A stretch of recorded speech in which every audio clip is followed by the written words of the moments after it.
はい、皆さんこんにちは。バーチャルアルピノターキング FS。さあ、今回も始まりました。10代による10代のためのラジオ番組、バーチャルアルピノターキング FS。世界人親分を務めさせていただきます。バーチャルです。そして、そうですね、今日も、素敵なゲストをお呼びしております。大学院のトピックイタリアさんです。トピックさんどうもこんにちは。ですね。この番組はジャパンポップスにしてお話をしております。では、以上のくだりで進行していますのでお付き合いください。この番組は宿題めんどくさい提供でお送りします。はい、というわけでね、早速お話を始めましょう。トピックさん、menurut topik Kusang, kita hari ini ya membicarakan tentang J-pop dan cosplay. Benar sekali. Gitu ya. Oke, menurut topik Kusang, J-pop itu seperti apa? Sejarah J-pop itu seperti apa? Baik, sejarah J-pop itu ya, sejarah musik Jepang itu diawali dengan adanya dua pelopor, yaitu Ichiro Fujiyama dan Ryu Koka yang meluncurkan lagu dengan suara tenor. Nah, kemudian Roichi Hattori menyusul dengan lagu jazznya yang berjudul Wakare no Blues atau Farewell Blues pada tahun 1950 sampai 1960-an. Musik Jepang mulai banyak didengar oleh masyarakat di tahun itu. Kemudian di tahun 1958, nah, Kyu Sakamoto debut dengan nama band The Drifters dan dia kemudian didapatkan sebagai musisi Jepang pertama yang sukses. Pada tahun 1963, nah itu lewat lagu Sukiyaki, band tersebut semakin sukses. Hal tersebut karena lagunya berhasil menduduki di tangga lagu Billboard Top 100 selama 3 pekan. Nah, selain itu, lagu tersebut juga masuk dalam Cashbox Magazine selama 4 minggu di Amerika loh. Sukiyaki desu ka? Itu yang lagunya itu ya, Casino itu ya, bukan ya? So Desne, yang parodi Casino yang kalian tahu ya, kalau kalian nonton sih. Nah, kemudian itu kemajuan Japanese pop semakin mencolok di tahun 1980-an, di mana musisi Jepang Ruichi Sakamoto berhasil memenangkan Grammy Award. Sejak itulah Japanese pop semakin mendunia dan banyak band rock di Jepang yang bermunculan. Di era yang lebih baru, Japanese pop bergeser ke penyanyi solo wanita yang memiliki suara merdu. Contohnya seperti Lisa ya. Lisa itu bukan Lisa Blackpink tapi Lisa dari pop Jepang gitu. Misalnya yaitu Utada Hikaru dan Ayumi Hamasaki yang kemampuan nyanyinya sudah diakui hingga ke luar negeri. Kini Japanese pop populer untuk mengisi soundtrack anime dan drama Jepang. Namun ada pula nih idol grup penyanyi maupun band asal Jepang yang mampu bertahan di dunia musik seperti AKB48, One Ok Rock, Sukandaru, Baby Metal, Yui dan lainnya, masih banyak lagi gitu. Baby Metal, aku sering juga ya dengerin lagunya Baby Metal, itu bagus sekali. Ya, metal tapi suaranya baby. Widih, Metal ya. tapi unyu ya. Benar sekali. So desne dan One Ok Rock ya, wah itu vokalisnya bahasa Inggrisnya bagus sekali. Bukan Bagus Japanglis, sekali. tapi benar-benar bahasa Inggris. Bahasa Inggris. Menurut topik kesan karakter musik J-pop itu yang seperti apa ya, sehingga dia bisa dikenal di dunia dan berbeda dengan musik-musik dari negara-negara lainnya. Oke, nah jadi karakteristiknya itu ya memiliki ciri khas tersendiri pastinya J-pop itu, baik dari sisi nada, lirik, ritme dan lainnya. Dengan begitu penyanyi J-pop terdengar jelas memiliki ciri suara yang khas sehingga suara yang didengarkan melalui platform suara dan suara aslinya tidak berbeda. Nah, hal ini dikarenakan Jepang memiliki selera dan aturan tersendiri mengenai hal ini, maksudnya hal J-pop itu sendiri. Selain itu, Japanese pop juga jarang menggunakan musik elektro, walaupun sekarang mulai banyak musisi yang menggunakannya dikarenakan kemajuan zaman. Nah, pada mulanya karakter musik J-pop itu memiliki tempo yang cepat, hasil percakapan komposisi Jepang dan Barat. Namun seiring perkembangan musik J-pop itu sendiri, ada pula musik yang memiliki tempo lambat dan sentuhan khas Jepang. Nah, hingga kini musik J-pop semakin berkembang dan beragam serta mampu memikat banyak pendengar seperti kita-kita ini. sering ya, lumayan sering mendengarkan lagu-lagu Jepang itu dari anime, sebenarnya tahunya dari soundtrack anime ya. So desu ka. Menurut Topiku-san itu apakah benar sekarang ini J-pop itu sudah menurun tingkat kepopulerannya? Karena J-pop itu memiliki ciri khas tersendiri, seharusnya bisa mampu membuat mendunia sih sebenarnya. Namun jika dibandingkan dengan K-pop yang lagi hits, ya akhir-akhir sih lebih banyak tentang K-nya gitu ya. K-pop, Korea drama, Korea pop, dan Korea lainnya gitu. Lebih banyak itu. Ya dikarenakan banyak kaum hawa sih yang sering menikmati tentang Korea, jadi J-pop itu tersendiri kurang lah, underrated lah. Nah, lalu mengapa hal tersebut bisa terjadi gitu? Nah, Japanese pop sempat booming, namun kini posisinya tergantikan dengan adanya K-pop karena banyak perusahaan musik besar Jepang yang hanya fokus pada pasar domestiknya saja. Domestik di sini maksudnya dia fokus ke pasar di Jepangnya aja, tidak buat dunia, tidak mengarah ke pasar Asia bahkan ke global. Hal tersebut dikarenakan persoalan hak cipta di Jepang cukup rumit nih, dan juga profit yang tidak seberapa. Malahan sekarang J-Indie sedang dalam masa kejayaannya. Para musisi indie memenuhi lapak setiap festival musik besar yang diadakan di Jepang. Industri musik Jepang dianggap bisa hidup dari pasar domestiknya sendiri. Dengan begitu, jika menyasar pasar Asia maupun global, profit yang dihasilkan tidak sepadan dengan usaha yang dikeluarkan. Makanya targetnya itu di Jepang saja kalau J-pop itu, tidak fokus ke Asia ataupun global. Lalu berbeda dengan K-pop yang lebih santai dalam menanggapi masalah hak cipta dan internet, cover lagu maupun tarian sebagai media promosi. Jadi K-pop itu lebih fleksibel lah, mereka lebih banyak dapat untung untuk ke global. Makanya kita sebagai Indonesia pasti sering banget kaum wanita menikmati konten-konten Korea daripada Jepang gitu. Nah, musisi Amerika, Indonesia, dan penggiat K-pop juga manfaatkan media sosial dan kanal digital untuk mendekatkan idol dengan penggemarnya. Nah, beda nih dengan J-pop, cenderung menjaga jarak dengan teknologi digital dalam upaya melindungi hak cipta dan menghindari dunia internet yang sulit dikontrol. Nah, karena dahulu Jepang itu dikenal sebagai penjajah Asia, sehingga beberapa negara seperti Korea sempat melarang produk budaya Jepang. Gitu. 3 slogan itu yang terkenal ya, 3A ya, 3 apa sih namanya? 3A 3A ya sih. Nippon Cahaya Asia, Nippon Pelindung Asia, sama satu lagi itu apa lah? Nippon apa itu? Nippon Paint. Nippon Paint ya. Itu Bukan ya? itu chat pak. Oke, begitu ya. Jadi menurut Topiku-san mengenai apakah J-pop itu sudah turun tingkat kepopulerannya dibandingkan dengan musik-musik lainnya seperti itu ya.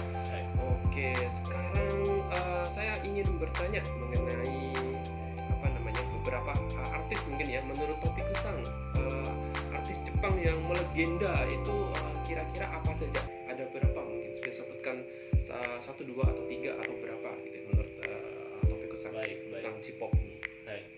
Nah, walaupun seperti yang kita bilang tadi ya, J-pop itu targetnya untuk domestik, tapi ada juga J-pop yang sudah mendunia loh.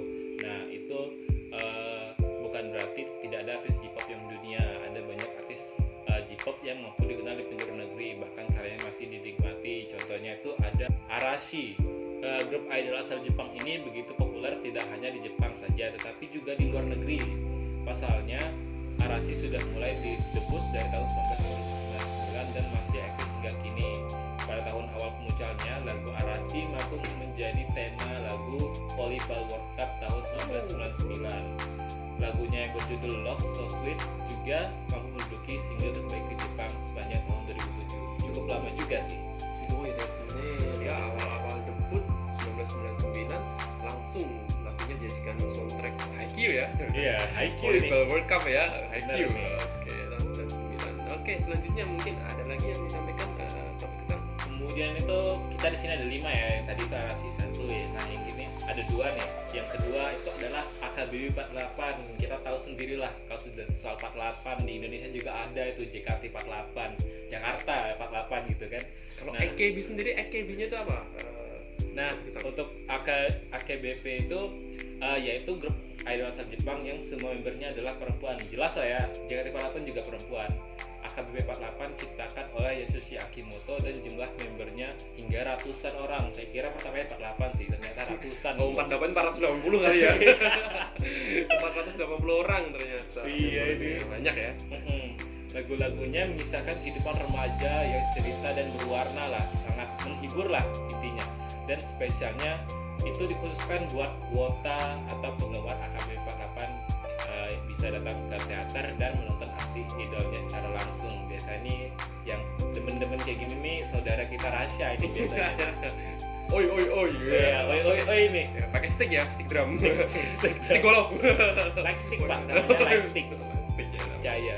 Oh, desu ka. AKB. Nah, AKB itu ini ya, Akihabara ya, Akihabara 48 kalau Cikati itu Jakarta 48 ya. Oke, ada lagi. Kita lanjut ke yang nomor 3 nih. Hai. Kita ada Lock and Chill. Kurang tahu juga sih bagaimana bacanya. Ya. Nanti saya taruh aja subtitlenya di bawah. Tulisannya tuh L, koma atas, Iya, ARC, NCL gitu. Nggak tahu bacanya gimana ya. Nah, band rock ini adalah band rock ya, asal Jepang yang didirikan tahun 1991. Cukup lama sih, mungkin saya aja belum lahir atau Fajasan juga belum lahir. Ini namanya sudah mendunia loh pasalnya. Lock and Chill mampu memproduksi lagu yang banyak diminati orang dan bahkan total penjualnya lebih dari 15 juta keping.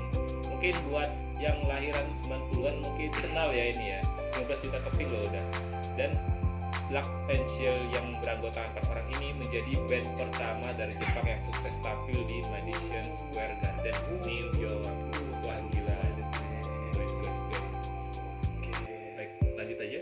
Oke, lanjut ya coba ya. Kita lanjut ke ini, kita masih udah tahu lah ya, udah ngerti lah kita yang angkatan-angkatan baru yang pop sekali ini, yaitu ada Lisa. Tapi itu bukan Lisa Blackpink, tolong dicatat ya, bukan Lisa Blackpink yang Korea-Korea, minggir dulu.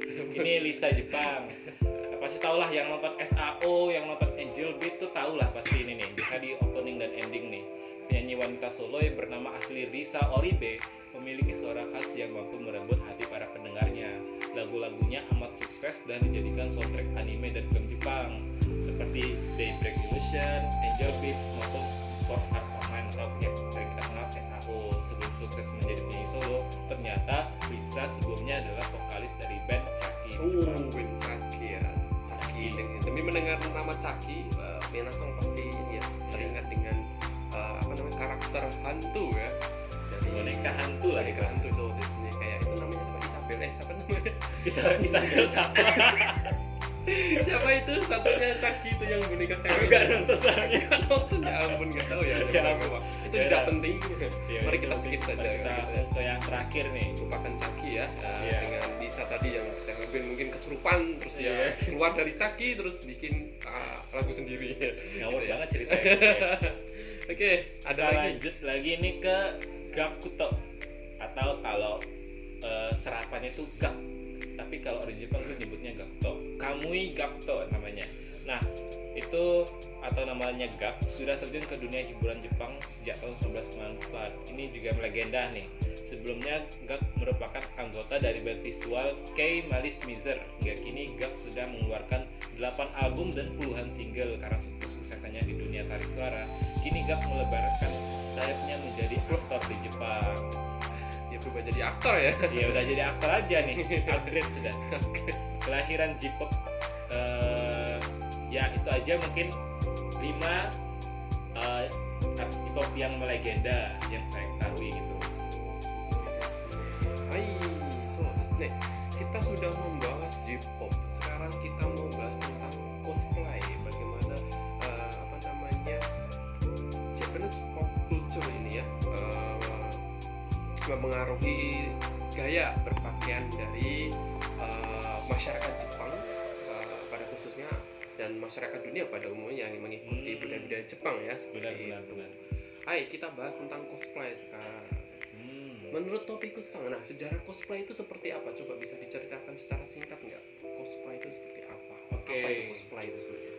Cosplay itu kita pasti tahu lah ya, itu sangat mencerminkan Jepang banget kan padahal. Nah tapi cosplay itu bukan sepenuhnya penemuan negara Jepang sendiri. Sebenarnya pesta custom ya. Dulu itu pada abad 15 disebutnya pesta custom, bukan cosplay. Pesta custom dan bola masquerade telah populer sejak abad ke-15. Nah, mungkin mengejutkan banyak orang, tapi cosplay pertama bukan orang Jepang loh sebenarnya. Kemudian kita lanjut, orang itu adalah kebacakan aja ya, mungkin nanti aku taruh tulisannya, itu Mir Rebecca Douglas Smith Gray Nolan yang dikenal dalam sejarah fiksi ilmiah hanya sebagai Morojo. Dia adalah penggemar fiksi ilmiah, penerbit majalah fanzine, dan pelopor cosplay dari Los Angeles, California, itu di Amerika ya, bersama dengan pacarnya Ackerman. Waduh, Ackerman nih. Wah, ini Dari saudaranya Mikasa ya. Iya, saudaranya Levi nih. Nah, ini di tahun 1939 dia menghadiri acara konvensi fiksi ilmiah dunia ke-1 Boston di New York City mengenakan kostum futuristik termasuk jubah hijau dan celana pendek berdasarkan kayak seni majalah pulp karya Frank R. Paul dan film Things to Come. Kostumnya dirancang dibuat dan dijahit oleh Douglas sendiri. Nah, jadi sebenarnya ini nih bukan budaya Jepang sih. Jadi awalnya itu dari Amerika yang cuma menyebutnya itu pesta kostum, menggunakan kostum karakter yang berbeda. Nah, berasal dari gabungan dan cosplay adalah kegiatan yang populer di kalangan pelajar Jepang. Mereka mulai berdandan dan memakai kostum menyerupai karakter anime, manga, dan video game favorit mereka. Pasti kita pernah lihat lah di Instagram ya, banyak yang cosplay kawaii gitu kan, kakoi, rambutnya warna-warni, udah kayak anak ayam yang dijual di pasar ya. Kita tahu sendiri lah. Kemoceng ya. Iya, kemoceng. Nah, mereka seringkali ditampil nih di distrik Tokyo seperti Akihabara, Harajuku, atau di acara besar seperti Comiket dan World Cosplay Summit. Tapi kalau di Indonesia sendiri itu pasti ada event-event tersendiri seperti tahun lalu ya, ada di UGM. Nah, di UGM itu sekitar pertengahan bulan 2019 juga ada festival Jepangan di UGM, itu juga ada beberapa cosplayernya. Nah, kita lanjut ke yang tadi. Sejak saat itu banyak orang mulai bercosplay sebagai hobi dan menjadikan fenomena ini sebagai aspek penting dari budaya populer Jepang. Itu yang cosplay acara kemarin itu topik sang ikut nggak di cosplay?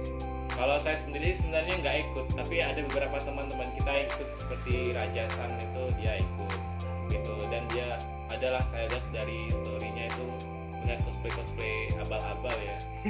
Abal-abal gimana maksudnya?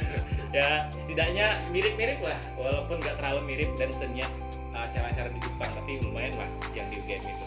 Memanjakan mata ya? Iya, yang penting memanjakan mata aja lah. Oke, topik ke sana. Nah, sebenarnya itu tadi kita sudah banyak ya bicara tentang sejarah cosplay lah. So, sejarahnya juga pernah, event-eventnya juga udah gitu kan. Nah, sebenarnya cosplay itu apa sih?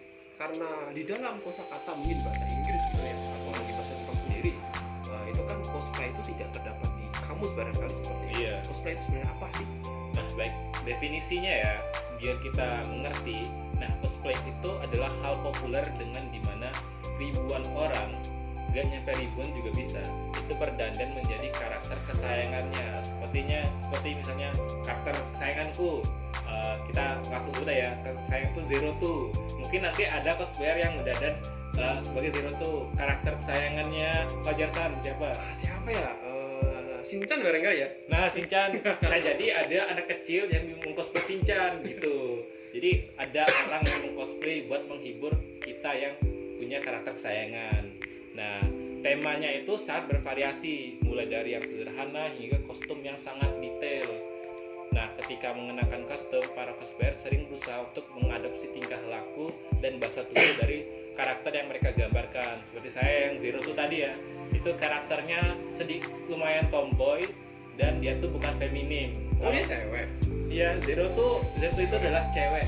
Nah, dia itu karakternya tomboy, tidak malu-malu dan lebih belak-belakan lah. Jadi pasti cosplayer juga meniru perilaku itu. Kalau dari Shinchan sendiri itu gimana karakternya Fajar? Karakternya sangat kecil-kecil tapi cabai rawit. Iya, kecil-kecil tapi agak menjurus ke arah dewasa gitu ya. Agak melenceng, melenceng dia. Benar sekali. Tapi lucunya di situ ya kan. Iya, lucunya di situ. Ya, Minasan juga tahu sendiri lah sebenarnya. Lalu, nah kalau sekarang ini, kondisi sekarang nih, cosplay itu menjadi bisnis besar di Jepang karena meningkatnya orang-orang yang banyak suka tentang anime, manga, sehingga semakin besar juga peluang untuk bisnis dalam cosplay itu sendiri. Nah, banyaknya acara cosplay dan toko khusus telah bermunculan mengubahnya menjadi fenomena internasional. Dari topeng sederhana hingga kostum detail yang dirancang dengan susah payah. Banyak cosplayer akan menghabiskan berjam-jam mengumpulkan pakaian, entah membuatnya sendiri atau membeli komponen dari toko cosplay di Akihabara. Sisi baiknya dengan bercosplay kamu bisa mengembangkan kreativitas dan menemukan teman-teman dengan minat yang sama. Gitu. Menurut Topik-san, apakah fenomena budaya pop culture seperti cosplay ini itu mempengaruhi ini nggak gaya berpakaian orang Jepang atau anak-anak muda Jepang pada saat ini? Menurutnya menurut Topik sendiri? Nah, kalau menurut saya sih sejak karena cosplay ini mungkin ada ya beberapa yang jadi adiktif dengan cosplay. Mereka bukan cosplay buat hobi, bukan buat kerja, tapi mereka memang setiap hari itu meng-cosplay. Stylenya gitu ya? Stylenya gitu, dia mereka ganti-ganti, ada yang kayak gitu. Dan saya sering lihat tuh di YouTube, di tempat-tempat yang ramai, misalnya Akihabara lah, itu pasti ada satu atau dua orang itu yang berpakaiannya tuh nyentrik gitu ya? Iya, nyentrik, sangat menarik perhatian gitu. Ya, mereka rambutnya berbeda, kemudian pakaiannya tuh memang bukan pakaian Jepang, mungkin pakaiannya tuh lebih ke anime gitu, moe-moe dan lain-lain. Dan itu apakah mempengaruhi gaya pakaian gaya pakaian siapa? Anak muda zaman sekarang? Mungkin bisa jadi ya, tergantung mindset dari anak-anak itu sendiri. Karena anak-anak muda Jepang itu tidak selamanya aneh-aneh. Mungkin kita sering dengar banyak anak muda yang mendiam di kamar, ada yang antisosial. Hikikomori ya? Hikikomori ya, ada yang antisosial, ada yang kena ijime. Itu kan tergantung dari mindset mereka itu, apakah mereka mau menjadi orang normal atau mereka mengikuti kemauan mereka yang hobinya mengcosplay dan mereka aplikasikan ke setiap hari nyampe mereka berani keluar dengan pakaian itu ya itu hak mereka, ya? hak mereka sih sebenarnya. Demokrasi ya, kebebasan. Iya, kebebasan berekspresi gitu ya. Gitu sih, tergantung dari pemikiran mereka. Oke, setelah kita bicara tadi ya tentang J-pop juga, cosplay juga, mungkin untuk J-pop dulu, itu ada dampak positif dan negatifnya nggak sih untuk kita mungkin sebagai orang Indonesia ya pada khususnya gitu ya, pengaruhnya itu seperti apa, positif negatifnya untuk orang-orang masyarakat Indonesia J-pop gitu ya? Nah, kalau dari kita sendiri pastinya ya, dengan dampak positifnya itu bagi Jepangnya sendiri, Jepang memiliki fans J-pop di luar Jepang sendiri. Nah, khususnya Indonesia. Oh, ini fans J-pop di Indonesia semakin meninggi nih. Karena apa? Wah, ini si Lisa keren banget. Nah, itu dampak positifnya bagi J-pop Jepang sendiri. Mereka memiliki fans yang lebih banyak di Indonesia. Bagi kita sendiri, bagi masyarakat, itu dengan semakin sukanya kita dengan J-pop itu, semakin kita terdorongnya untuk mentranslate dan mencoba mempelajari ini kata apa sih. Gitu ya? Yeah. Jadi kita misalnya koi, cinta, kita tahu kalau di Jepang itu koi itu cinta. Adalah positifnya adalah meningkatkanlah pengetahuan tentang Jepang gitu ya. Iya. Sebagai media belajar sebenarnya ya. Sebagai media belajar Jepang, ya, terutama kita ya. Iya. Dan kita sebagai pembelajar bahasa Jepang Benar seperti sekali. itu ya. Oke, dampak negatifnya seperti apa? Dampak negatifnya itu kalau dari J-pop sendiri, jangan sampai lah ya yang saya sebut ini, jangan sampai kita sangat menyukai J-pop sampai kita sangat fanatik dengan Japanese pop, sampai kita lupa dengan budaya kita sendiri. Nah, mungkin kita harus punya batasan lah. Kalau kita mencintai budaya orang, boleh sih, kita hak kita. Nah, tapi jangan sampai kita meninggalkan budaya kita sendiri, lagu-lagu kita, atau bahkan nyampe membanding-bandingkan Indonesia pop dengan J-pop dan memburuk-burukan lah, jangan sampai memburuk-burukan. Mungkin diam saja itu dan oke, jangan sampai memburuk-burukan Indonesia pop. Nah, jangan sampai kayak gitu. Saya harap pemikiran kalian menyukai J-pop itu boleh-boleh saja, tapi jangan sampai merendahkan Indonesia pop kita sendiri, budaya kita sendiri. Ada batasannya. Ada batasannya gitu lah, gitu. Oke. Oke, sekarang pendapat tentang cosplay tadi ya, dampak Hmm. positifnya seperti apa Topikusan? Mungkin bagi kita ya, pembelajar bahasa Jepang terutama. Bagi kita ya, kalau cosplay itu dampak positifnya kita terhibur lah dengan karakter kesukaan kita nih. Kita datang ketemu dan kita berfoto bareng, biasanya gitu kan kalau ketemu cosplay. Menghibur ya. Ya menghibur lah, jadi sifatnya itu lebih positifnya lebih menghibur sih. Itu ya sangat menghibur lah. Wah ini biasa kita lihat di sini di kartun ini ada yang tidak Ada yang asli gitu. ada yang hidup, padahal itu manusia juga sih sebenarnya, cuma di kostum aja. Gitu kalau positifnya. Nah, oke, kalau dampak negatifnya menurut Topikusan apa? Em, Dampak negatif dari cosplay sendiri, yang saya takut dari cosplay itu adalah mereka mengcosplay sangat minimalisir dari segi pakaiannya. Oh, minimalis gitu pakai. Iya, Oh, terlalu iya. minimalis lah. Jadi Tidak kalau sesuai dengan budaya kita gitu iya, ya. budaya kita itu kan pasti tertutup orangnya, bukan terbuka kayak orang-orang Jepang. Jadi kalau di Indonesia mungkin ada batasannya, nggak mungkin cosplay yang aneh-aneh lah, yang roknya cuma nyampe cangkangan gitu. Itu tidak mungkin ya. Nah, jadi ada batasannya. Jadi dampak negatifnya tuh jangan sampai aja si cosplayernya itu mau mendapatkan uang yang banyak demi mengcosplay karakter yang memiliki pakaian yang minim lah. Itu dampak negatifnya. Itu kan akan berpengaruh kepada orang yang dia hibur. Pasti mereka berpikirannya yang Negatif tidak ya? negatif. Walaupun kita nggak tahu juga kan, nggak semuanya pikiran negatif, tapi pasti ada gitu loh. Karena pakaiannya itu sangat minim. Itu sih dampak negatifnya. Jangan sampai lah yang kayak gitu. というわけでね、終わりの時間を近づいてまいりました。はい、ターキン FS 私はファジャルとトピックさん2人でお送りしました。ありがとうございました。は Ustaz. い、また来週です。バイバイ。またね